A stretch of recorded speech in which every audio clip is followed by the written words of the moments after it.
오밤중 뉴스 함께하고 계십니다. 자, 커피사랑님 오셨고요. 또 어떤 분 오셨나요? 진진님 오셨습니다. 그 다음에, 이분이, 예, 냥이 초지님도 오셨고요. 낭자초지님 오셨네. 냥인 줄 알았네. 낭자초지네요. 예. 그 다음에 노재팬님, 김경래님 오셨습니다. 고경환님도 오셨네요. 헬싱키님, 민몽연마님 반갑습니다. 뉴라이트 박멸님도 오셨네요. 자, 오밤중 뉴스 함께하고 계시고요. 자, 첫 번째 주제 시작하겠습니다. 첫 번째 주제는 국힘당의 이 당대표 선거와 관련된 얘기입니다. 주진우까지 당대표를 하겠다고 지금 뛰어들었습니다. 와, 이것도 참 웃기네요. 초선이고 그닥 정치력이 있어 보이지도 않는 상임위원회에서 이 억지 쓰는데, 어거지 쓰는데 앞장서고 있는 게 이 주진우 의원입니다. 근데 이 주진우가 당대표를 하겠다고 지금 설치기 시작했습니다. 말 그대로 웃기는 상황이죠.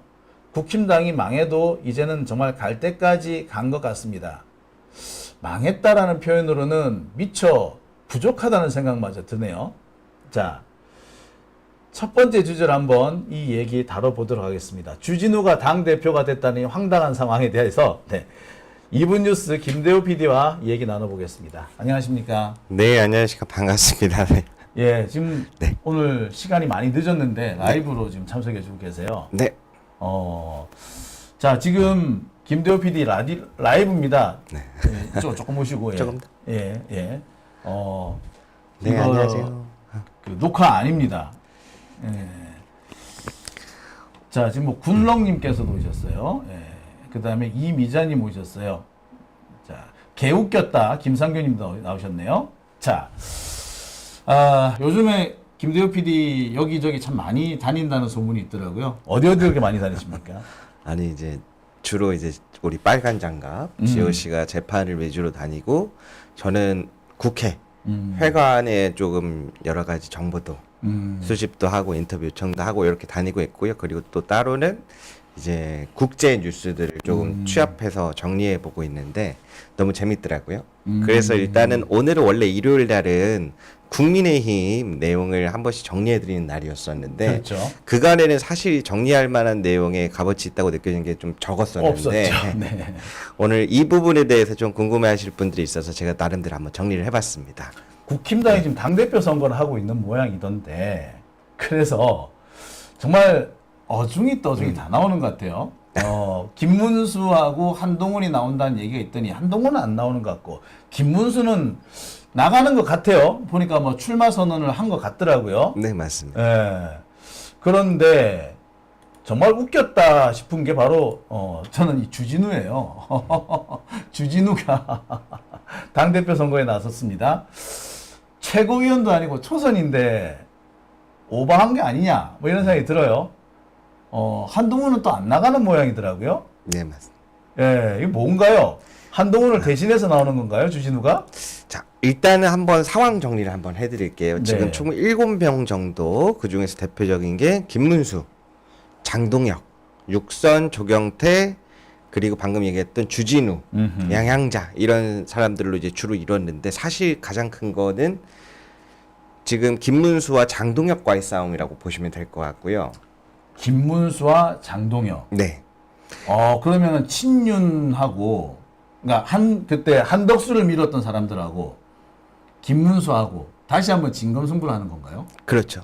그런데 여기서 공통점이 있고 차이점이 있는데요. 네. 공통점이라고 한다면 일단은 지금의 화제였던 전한길 씨의 입당을 두고 옹호하는 쪽이 둘 다입니다. 둘 다 옹호해요? 네. 어... 쫓아내면 안 된다. 안 된다. 네. 그리고 이재명 정부가 지금 입법 폭거 이런 것들을 진행하고 있는데 이에 대해 당원들이 묻는다. 국민의힘은 왜 싸우지 않느냐. 그러니까 둘 다 약간 전사적인 이미지를 가지고 있고 공통점이 굉장히 많습니다. 김문수하고 장동혁하고 뭐 정책의 차이는 거의 없는 거네요. 사실 여기서는 정책을 안 본다고 보셔야 될 것 같아요. 정책을 안 본다? 네. 그럼 뭐 봐 도대체? 그래서 차이가 뭐냐면 메시지와 지금 대부분의 공통점들이 차지하고 있는데 차이점은 누가 미냐예요. 누가 미냐? 네, 장동혁 같은 사람의 경우에는 후보 같은 경우에는 지금 국민의힘의 주류로 있다고 하는 찐윤이라고 불렀던 사람들이 앞으로 내세운 거고. 아, 그럼 왜 장동혁인가? 쌍권총 얘네들이 한 거예요? 그러면 그 외에 20명 넘게 더 알려져 있는데 그럼 왜 장동혁으로 밀라 그러냐? 김문수로 밀기에는 지난번 한덕수 교체 사건 때 말을 안 들었단 말이죠. 그랬죠. 예. 그래서 둘이 비슷한 캐릭터의 성향처럼 보이지만 뒤에 배경이 누구냐가 좀 달라지는 겁니다. 아, 반면에 김문수 후보 같은 경우는 이미 대선 후보를 치르면서 네. 당원들의 투표에서 한동훈과 붙었을 때도 61대 거의 39 정도 20% 이상 차이를 벌이면서 사실상 지금 나온다고 하면 굉장히 유력한 후보라고 보실 수 있습니다. 당대표 후보로 현재는 제일 유력한 게 김문수라고 봐야 되네요. 네. 다만 이 찐윤들이 얼마나 지금 그 새 과시를 할 수 있느냐 그 차이가 이제 관건이 될 것 같긴 하네요. 네. 그리고 실제로 윤석열 탄핵에 옹호하고 반대했던 성향마저도 김문수 후보와 장동혁 후보가 일치합니다. 탄핵에 반대했죠. 사실상 계엄을 옹호하는 듯한 모습도 보였었고요. 그렇기 때문에 사실 이 구도대로 간다면 김문수 후보는 이미 당원들의 선택을 받은 적이 있었기 때문에 자연스럽게 투표율로 나오죠, 다시 한번. 그럼 장동혁 후보가 밀릴 수밖에 없는 그러니까. 구도인데 네. 그런데 여기서의 변수가 뭐였냐?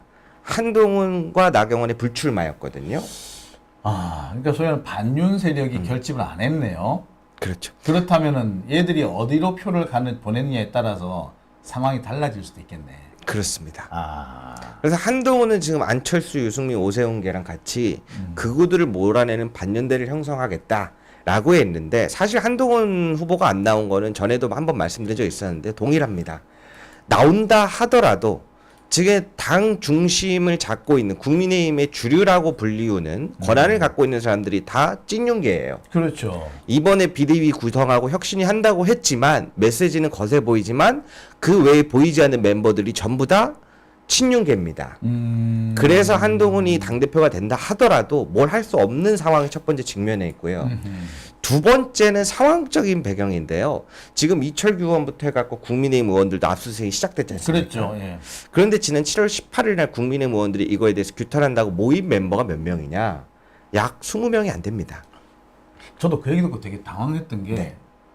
그러니까 지금 뿔뿔이 흩어졌다 져가지고 자기들이 어느 쪽에서는 다급하다고 큰 소리 치고 어느 쪽에서는 그냥 나는 잘 모르겠다 라는 식으로 나오고도 있는 거네요.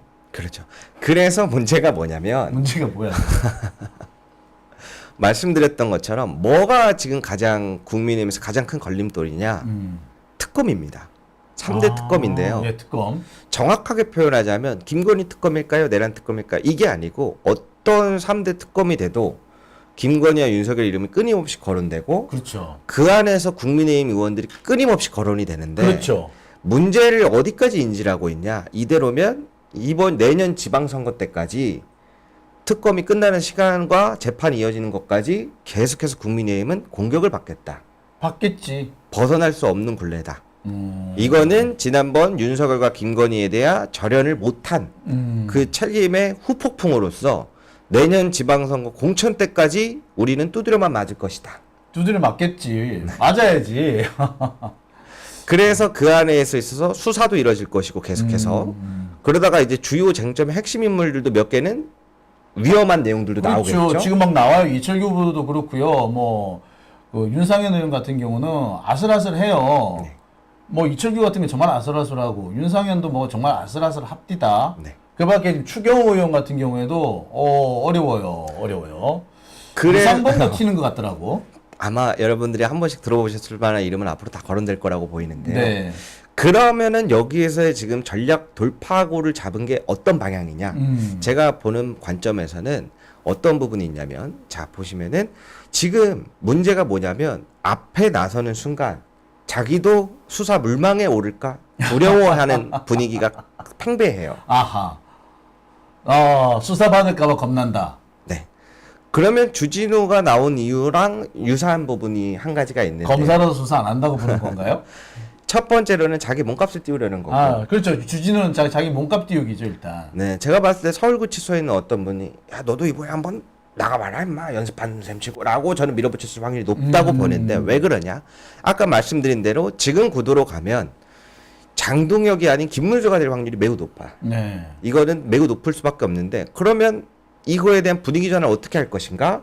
국민의힘 의원들이 적극적으로 나서지 못하는 이거는 어떻게 할 것인가? 이대로 가면 당하기만 할 텐데 그래서 슬로건을 어떻게 가져가고 있냐? 장동혁, 주진우 아마 이렇게 나중에 또 단일화 이야기로 아마 빠질 겁니다. 분명히. 그러면서 동시에 우리가 쇄신했다라고 하는 게 내부 총질하는 게 아니라 분열된 게 아니라 하나로 뭉쳐서 이재명 정부와 민주당을 상대하겠다라고 슬로건을 가져갈 겁니다. 그러니까 외부의 적을 강조해서 지금 내부의 갈등을 상쇄하겠다. 그 얘기를 하려고 주진우가 나가는 거다. 네, 그렇죠. 그러니까 김문수나 또는 뭐 장동혁 같은 경우 일종의 개파 갈등을 등에 업고 출발하는 건데 주진우는 봉합을 하자, 통합을 하자라는 메시지로 나가는 거다. 네. 그래서 장동혁 후보도 뭐라고 했냐면 당의 쇄신이 되는데 방해된다면 한동훈도 쇄신시키겠다. 얼마든지 같이 했던 두 사람인데 네.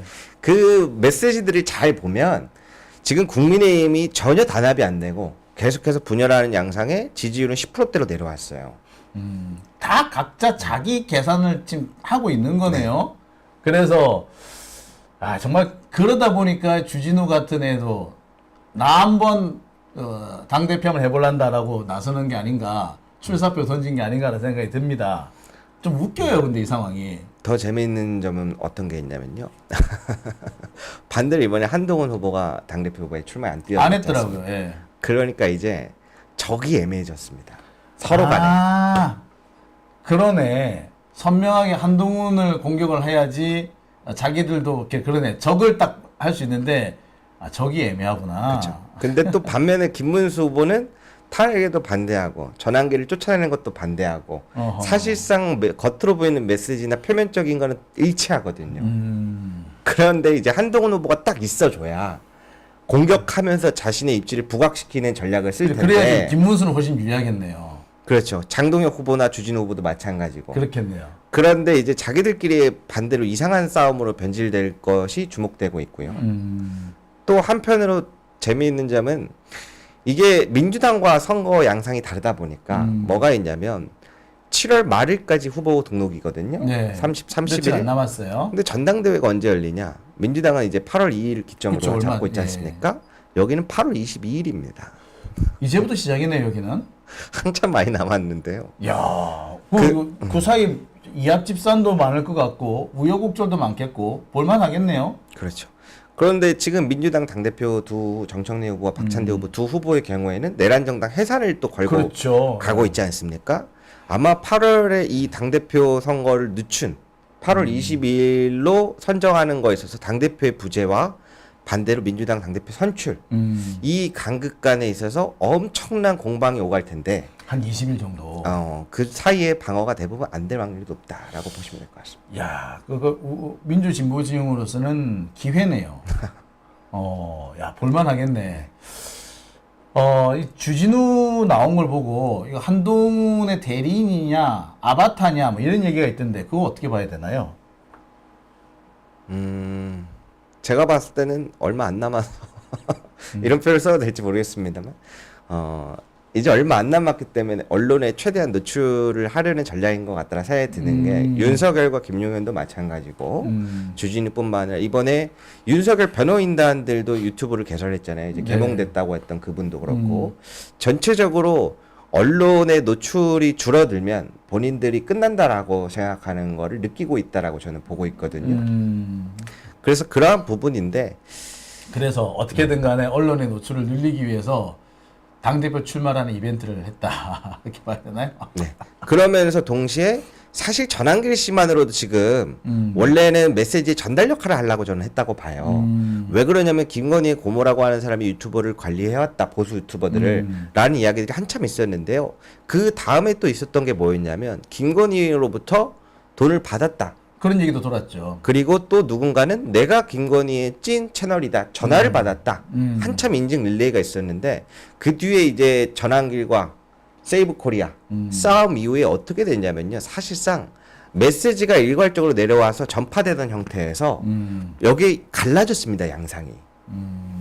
그런데 이거를 전환길 씨를 저는 구점으로 갖고 가려고 들여왔다라고 전 보고 있거든요. 자기들이 이제 밑에 관리하는 채널들이 본인들의 유리하게 윤석열 또는 김건희 유리하게 자꾸 이 방향을 잡아주던 것들이 죄송합니다. 이제는 자기들끼리 분열을 하면서 싸우면서 통제가 안 되기 시작하자 그 구심점에 전환길 씨를 내세웠거든요. 근데 그것만으로 부족하니까 주진우 후보가 전 나섰다라고 보는 게 좀 더 정확한 추론에 가까울 것 같습니다. 네. 그러니까 지금 이 당대표 선거라는 게 결국 뭐 주진우의 출발은 한동훈의 아바타가 아니라 김건희의 아바타일 가능성이 올해 더 크다. 네. 마치 전환길이 출마한 것처럼 출마하겠다고 설친 것처럼 그러니까 전환길이 출마 안 하고 대신에 주진우가 출마했다 이렇게 볼 수도 있는 건가요? 그렇다고도 봐야죠. 야, 이것도 재밌게 돌아가네. 자, 소위 말하는 윤심 혹은 건심 어떻게 되는지도 볼만하겠네요. 이 건심인지 윤심인지가 실제로 그 당심에는 또 어떤 영향을 미치는지도 봐야겠네. 그렇죠. 왜 그러냐면 윤석열 구치소에 수감됐을 때 영치금 후원은 딱 거의 두 군데에서 동시다발적으로 이루어졌는데요. 김계리 변호사 그리고 전환길 뉴스입니다. 그러한 형태들을 보고 지난번에 윤석열 변호인이 구속 재수감이 되고 나서 구속 적부심에서 패배하고 나서 김건희 이제 특검에 있어서 윤석열 변호인 몇 분이 김건희 특검으로 또 붙었죠. 사실 대부분을 거의 공동체처럼 지금 운영되고 있어요. 그래서 윤석열의 사람이냐 김건희의 사람이냐 따지기보다는 둘의 사람이라고 봐도 무방할 것 같은데요. 전환길 씨만으로는 당의 입지가 없기 때문에 지금도 쫓아내야 되냐 말아야 되냐를 가지고 논하고 있는데 그래서 역할 분류가 좀 다르다고 보시면 될 것 같습니다. 새몰이는 전환길이 하고 네.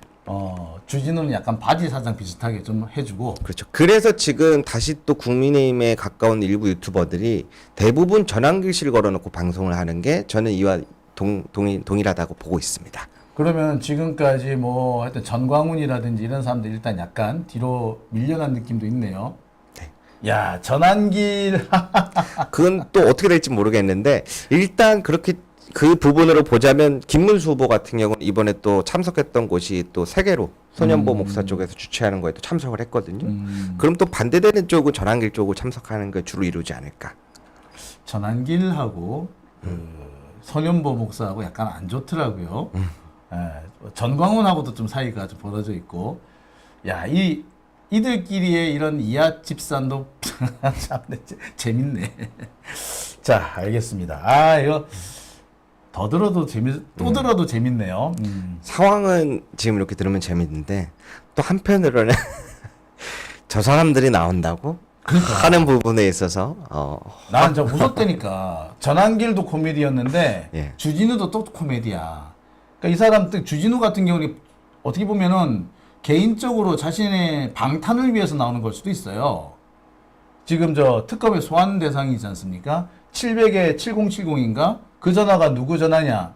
예, 알고 있으면서도 말 안 했어요. 그리고 그걸 물었다고 법사위에서 뭐 고래고래 소리 지르고 쌩 난리를 쳤거든요. 대답하기 곤란하니까 깽판을 쳐가지고 답변을 회피하는 그 전형적인 검사 새끼들 하는 짓을 했는데 결국 그게 이번에 드러났단 말이에요. 그래서 분명히 소환이 예정돼 있는 걸로 보이는데 그걸 회피하기 위해서 전한 게 아닌가라는 생각도 좀 해봤어요. 네. 그럼 사실 저는 한동훈 후보가 아직 시간이 좀 더 있으니까 나와야 된다고 생각을 하거든요. 국민의힘의 전당대회 흥행 수표 보증입니다. 나경원 후보와 원희룡 후보. 제가 언제 제 거 빼달라 했습니까? 하면서 여러 가지 공방을 굉장히 많이 펼쳤는데 지금 문제가 뭐냐면 국민의힘 전당대회가 관심도가 많이 낮아요. 그렇죠. 아무도 관심 안 두더라고요. 지지율이 괜히 내려가는 게 의식이 될 수밖에 없는 게 관심도가 많이 낮습니다. 야, 그 동네 참, 예. 확실히 이제 내란 당으로서 뭐 내리막길을 맞이한 걸로는 보이네요. 네. 뭐 하기전 주진우가 당대표로 나올 정도면 뭐 말 다 한 거지 뭐. 아무리 이런저런 이유를 갖다 댄다고 하더라도 할 만한 사람을 해야지. 아, 마지막으로 하나만 더 덧붙이자면 홍준표 전 대구시장은 국민의힘을 공격하는 것 같은 양상을 보이는데 네. 저는 이 부분을 어떻게 보냐면 지금 황교안의 제시 이 창당도 그렇고 전체적으로 그 창당 때부터 보고 있거든요. 국민의힘에서 일부에서는 내란 정당 해산이 진짜로 될 수 있다고 보고 있어요. 그렇죠. 가능성은 있어요. 그리고 홍준표 전 시장 같은 경우에도 당대표 시절에 수백 명이 검찰 조사를 받는 거를 직접 느꼈던 사람이기 때문에 이게 허황된 게 아닐 수도 있다. 그렇게 돼서 만약에 국민의힘이라는 정당이 정말 해체에 가깝게 된다면 그거를 흡수할 정당을 따로 만드는 움직임도 있는 것 같습니다. 재밌네요. 네. 예. 4분 5열이 아니라 정말 제각각이네요. 10인 10색인가? 그렇게, 네, 그렇게 볼 수 있겠습니다. 아, 약간 재밌어지려고 하는데, 요 얘기는 또 계속 쭉 한번 우리가 추적을 해보죠. 자, 첫 번째 주제 이렇게 마무리 짓고요. 예, 댓글 한번 보겠습니다.